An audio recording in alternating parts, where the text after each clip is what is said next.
जय जोहार साथियों, आपका हार्दिक अभिनंदन है धाणका दर्शन के YouTube चैनल में। साथियों, आज 14 अप्रैल है, डॉक्टर बाबा साहब भीमराव अंबेडकर का जन्मदिन है। आप सभी को अंबेडकर जयंती की बहुत बहुत हार्दिक शुभकामनाएं।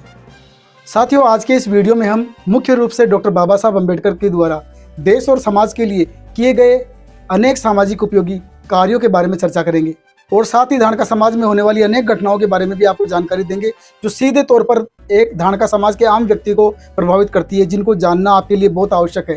तो आइए शुरू करते हैं।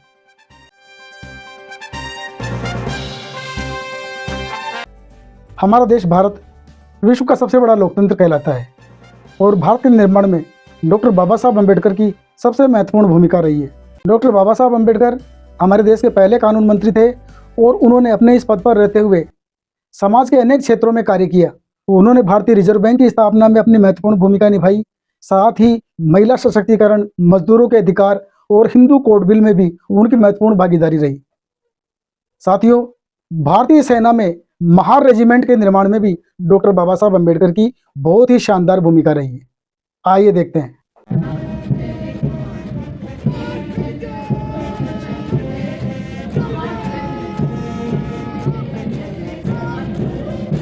महार रेजिमेंट का गठन 1 अक्टूबर 1941 में डॉक्टर भीमराव अंबेडकर के प्रयासों से हुआ।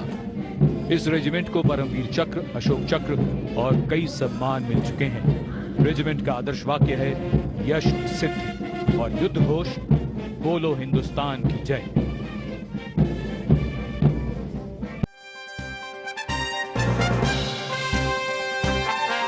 साथियों, ये धाणका समाज की मेन रोड बेनाड पर स्थित बेनाड भेरूजी के पास स्थित धाणका समाज की धर्मशाला है। इस धर्मशाला की दुर्दशा आप अपनी आंखों से देख सकते हैं, किस प्रकार से जगह जगह कचरे के ढेर लगे हुए हैं। साथियों, हमारे पूर्वजों ने किस हद तक प्रयास किए होंगे कि आज इतनी शानदार जगह पर यह धर्मशाला बनी हुई है। इस धर्मशाला की दुर्दशा ये बता रही है कि इसकी व्यवस्था में जो लोग लगे हुए थे, उन्होंने अपने कर्तव्य का पालन सही प्रकार से नहीं किया है। इस धर्मशाला में एक व्यवस्थापक समिति बनी हुई है, जिसका रजिस्ट्रेशन करीब 40-45 साल पुराना है। इसके बावजूद भी इसका विकास क्यों नहीं हुआ, इस बात पर विचार करना चाहिए। क्या समिति के पास इतना पैसा भी नहीं था कि इसकी कचरे को उठवा सकती? आमतौर पर हम दूसरी समाज के लोगों पर इल्ज़ाम लगाते हैं कि वह हमारी संपत्ति पर कब्जा करते हैं, लेकिन आप ही सोचिए, जब आप अपनी संपत्ति को इस प्रकार से बुरे हाल में रखेंगे तो किसी की भी इच्छा हो जाएगी कब्जा करने की, क्योंकि वो लोग सोचेंगे कि जिन लोगों के पास इस धर्मशालाओं की सफेदी, मरम्मत और साफ सफाई तक कराने के लिए पैसा नहीं है, वे लोग क्या केस लड़ेंगे और क्या बिगाड़ लेंगे हमारा। ऐसी सोच को हम लोग ही बढ़ावा दे रहे हैं। धाणका समाज के पास धन की कोई कमी नहीं है, लेकिन उस धन का सही उपयोग करने वाले कार्यकर्ताओं की हमेशा कमी रहती है। ये धर्मशाला बेनार रोड यानी मेन रोड पर स्थित है। इसके चारों ओर दुकानें बनाकर इसका कमर्शियल उपयोग किया जा सकता था। इसको किसी मैरिज गार्डन के रूप में भी विकसित किया जा सकता था, परंतु ऐसा नहीं किया गया। साथियों, दिनांक 28/3/2025 से इसका पुनर्निर्माण कार्यक्रम चालू किया गया। कार्य का निरीक्षण करने के लिए समाज के अनेक गणमान्य लोग वहां पर पहुंचे थे, परंतु निर्माण कार्य आरंभ करने के 1-2 दिन बाद ही कुछ लोगों द्वारा इस धर्मशाला की बाउंड्री वॉल को तोड़ दिया गया। इस बाउंड्री वॉल के टूटने से करीब 15x75 यानी करीब 125 वर्ग फीट भूमि धाणका समाज के कब्जे से बाहर होने की संभावना है, जिसकी मार्केट में कीमत करीब 70 से 80 लाख रुपए तक हो सकती है। साथियों, इस घटना के विरोध में धर्मशाला की समिति द्वारा क्या कोई FIR दर्ज कराई गई या विरोधी पक्ष के साथ समझौता करके मुआवजे के रूप में कोई धन या जमीन समाज के लिए प्राप्त की गई, इसके बारे में समिति के द्वारा अभी तक कोई जानकारी उपलब्ध नहीं कराई गई। घटना के तुरंत बाद समिति द्वारा एक बैठक बुलाई गई, परंतु बैठक में क्या निर्णय लिया गया इसकी जानकारी भी उपलब्ध नहीं है। जैसे ही कोई जानकारी मिलेगी हम आपको उपलब्ध कराएंगे।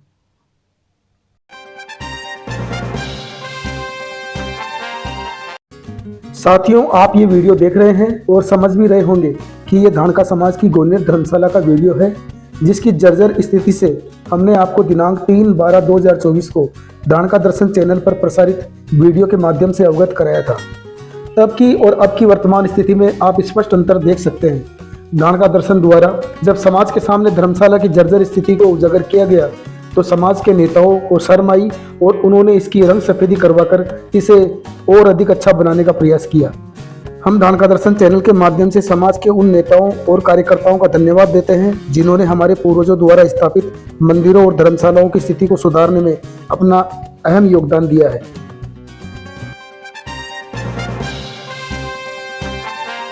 दिनांक 23 मार्च 2025 को धानका समाज युवक युवती वैवाहिक परिचय सम्मेलन समिति जयपुर के तत्वाधान में डाक बंगला खासाकोटी जयपुर में होली स्नेह मिलन समारोह का आयोजन किया गया।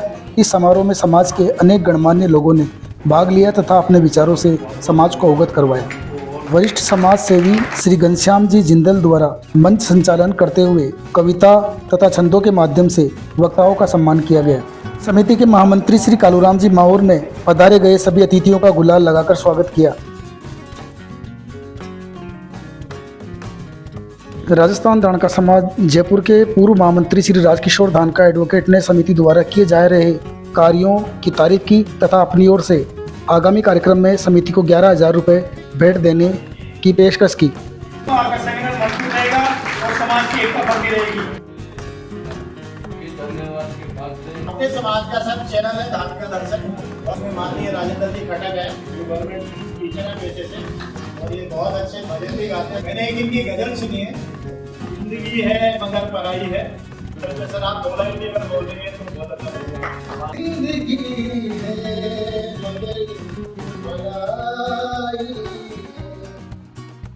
लोग कांटों की बात करते हैं, हमने फूलों से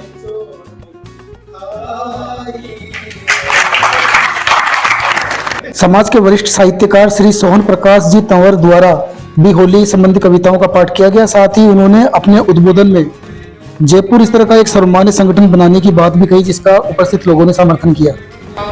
एक महासभा बन जाए तो ज्यादा बड़ी बात है। और वरिया वधु की खोज में भटके नहीं हुजूर, परिचय सम्मेलन करे ये कठिनाई दूर। समाज के नवयुवकों ने भी मिलन समारोह में सीधा भाग लेते हुए अपने विचारों से समाज को अवगत करवाया। हमारे समस्त समाज के उस दल का नेतृत्व करता हूँ, नेतृत्व नहीं बोलूँगा, उस पक्ष को रखना चाहता हूँ जो समाज में कम उठता बैठता है। ये वैसे तो हर 3 महीने में होना चाहिए। बहुत बढ़िया है। मुकेश जी को बहुत बहुत धन्यवाद देना चाहता हूँ कि आज ये प्रोग्राम इन्होंने किया, इसके लिए मैं आप सबको बहुत बहुत धन्यवाद। तो इसके लिए इनको बहुत बहुत धन्यवाद और इनके परिवार पूरे विचार की बनी रहे, इसके लिए अपन सभी कामना करें। कार्यक्रम में भाग लेने वाले सभी नेताओं, बुद्धिजीवियों और समाज सेवकों ने अंत में एक साथ ग्रुप फोटोग्राफ्स खिंचवाए और एक दूसरे को शुभकामनाएं देते हुए अपनी भावनाएं एक दूसरे के साथ साझा की और समाज की तरक्की में अपना अहम योगदान देने का वादा एक दूसरे से किया गया।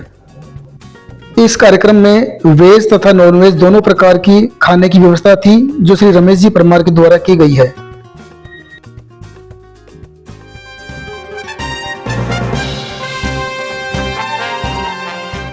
साथियों, बड़े हर्ष का विषय है कि दिनांक 8 मार्च 2025 को संगम सामाजिक विकास संस्थान द्वारा संस्कृत कॉलेज त्रिवेणीनगर गोपालपुरा बाईपास जयपुर में एक कार्यक्रम का आयोजन किया गया। कार्यक्रम के दौरान श्रीमती खुशबू निर्वाण धानका को भी सम्मानित किया गया।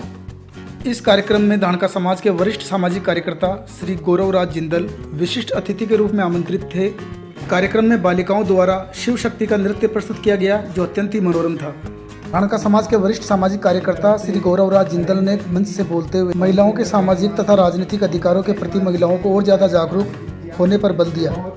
सर्वप्रथम यहाँ पर जो भी महिलाएं विराजमान हैं, उनको महिला दिवस की बहुत बहुत हार्दिक शुभकामनाएं।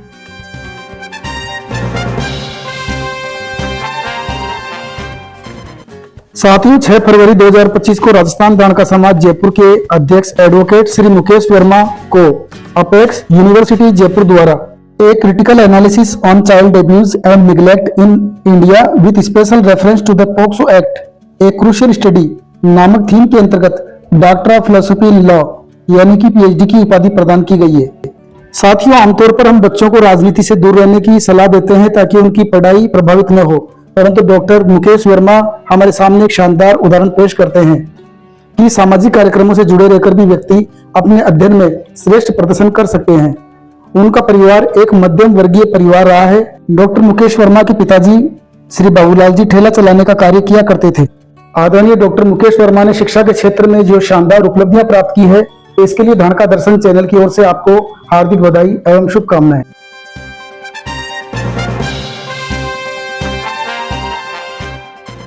साथियों, वर्तमान में हमारे धारण का समाज बहुत ही संक्रमण स्थिति से गुजर रहा है। समाज में सेवाभावी नेताओं की वास्तव में अत्यंत कमी दिखाई दे रही है, क्योंकि ज्यादातर नेता समाज के लिए कार्य नहीं कर रहे, वे सिर्फ अपने पदों के लिए कार्य कर रहे हैं। उनको इससे कोई मतलब नहीं है कि उनका समाज डूबे या तरे, उनको सिर्फ अपने पद चाहिए। समाज को गर्त में ले जाने में इन्हीं नेताओं का सबसे बड़ा हाथ रहा है। हमारे पूर्वजों ने पता नहीं कितने कष्ट सहकर हमारे समाज के मंदिरों और धर्मशालाओं का निर्माण किया था, लेकिन आज उनका अस्तित्व खतरे में पड़ा हुआ है। कोई उनको संभालने वाला नहीं है। वर्षों से उनकी सफेदी भी नहीं हुई है, वर्षों से कचरे के ढेर लगे हुए हैं। अनेक समाज के लोग इन संपत्तियों पर नजर गड़ाए हुए हैं और वे किसी भी हालत में इन संपत्तियों पर अपना अधिकार करना चाहते हैं। साथियों, समाज के नवयुवकों को आगे आना पड़ेगा। जो संपत्ति हमारे पूर्वजों ने इतने सालों में इकट्ठी की थी, बड़े मेहनत से उनको बनाया था, वो आपके हाथ से निकल जाएगी, आपको पता भी नहीं चलेगा। साथियों, सबसे बड़ा समाज है। समाज से बड़ा न कोई रिश्ता है, न कोई नाता है। यदि हमारा खास संबंधी भी अगर भ्रष्टाचार में लिप्त होता है तो हमें उसका साथ नहीं देना है। हमें उन व्यक्तियों का साथ देना है जो समाज के लिए कुछ कर गुजरने को तैयार रहते हैं। साथियों, ये कार्यक्रम आपको कैसा लगा? कृपया कमेंट्स के द्वारा अपनी राय से हमें अवश्य अवगत कराएं। हमारे जो कार्यक्रम होते हैं वो समाज से संबंधित होते हैं। तो हम ये चाहते हैं कि आप अपनी राय कमेंट्स में लिखें। आप क्या सोचते हैं समाज के बारे में? समाज को किस प्रकार से बेहतर बनाया जा सकता है? आप अपने सुझाव दे सकते हैं, हम भी उन्हें देखते हैं। खुद व्यक्तिगत रूप से मैं उन सुझावों को देखता हूँ, इसलिए आपसे निवेदन है कि आप कमेंट अवश्य करें। धन्यवाद। जय धारण का समाज, जय हिंद। आप सभी को अम्बेडकर जयंती की हार्दिक शुभकामनाएं।